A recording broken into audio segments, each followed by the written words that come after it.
Hi there, what brings you out here today? So I was here because there was some injustice that happened where the officers who shot and killed James Boyd were not arrested and were let free.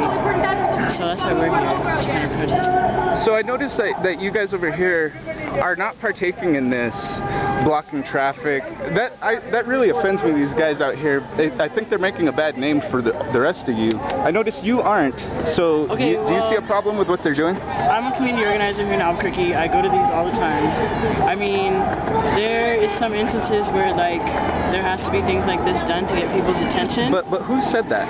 Where do you guys get that idea from? Where you guys?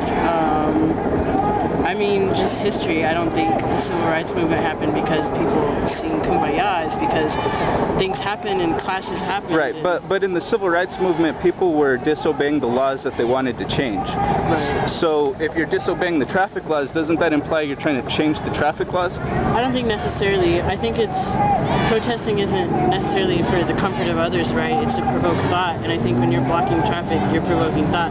Whether or not it's convenient to somebody else isn't really the point. Well, I guess what I'm getting at is it provoking the right kind of thoughts? Because I'm speaking as a civilian who's actually pretty sympathetic to this issue, but when I see this, it really turns me off. It makes me want nothing to do with this group. I mean, I think you have to understand that, like, how bad does something have to be for people to feel compelled to like put themselves on the street like that? Like, how bad does the situation have to be that people feel the need to be committing these acts?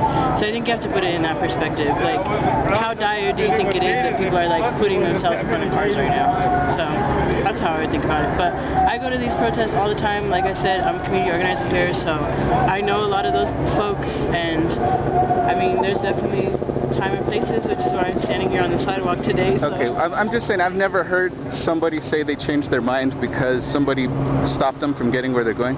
But really though, what's the end goal of a protest like this? What are you hoping to accomplish? I think the end goal is to raise awareness on the cause and the direness of the situation, and that this injustice is a reality for Albuquerque, and it's not just James Boyd, like it's a continuing issue that affects everybody here and all of these people here. So do you think it's possible that this takes the attention off of the actual issue and puts it onto the protest? Well, I think that's media's fault as well, if you really want to, like, it depends who's telling the story. Is it though? Because these guys, they're not treating these civilians with respect. They're not treating their neighbors with respect.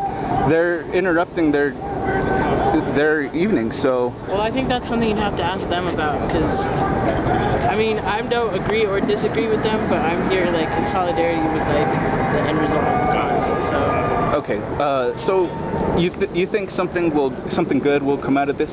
Well, I don't think anything bad's going to come out of it, but I think it's positive that this is even happening to begin with, and that folks came together for a cause they cared about. So is there a policy issue that people are trying to achieve through all this? I think the policy issue, like, there's not, like, I can't name you like a specific bill number, right. But I think the overall policy is moving towards accountability and really pressuring the Department of Justice and APD to make the reforms that they promised to make 4 years ago. Right. And this is a part of this. This is what provoked that. So if you want to talk about policy, I think it's really making sure that these reforms are being made like they said they were going to be made.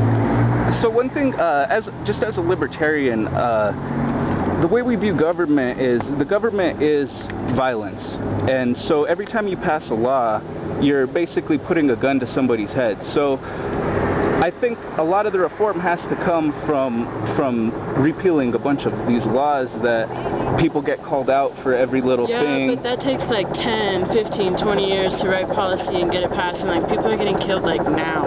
So that's why people are doing things but now. What can you do now? I was talking to some of these guys, and it almost seems like the next step is to start a riot. Maybe for them, that's what they feel the next step is. For me, it's like I said, seeking more accountability, showing up in solidarity, and just raising awareness that this is happening and this is like an ongoing thing. But isn't accountability a legal issue? Wouldn't that require passing laws and the slow pragmatist game?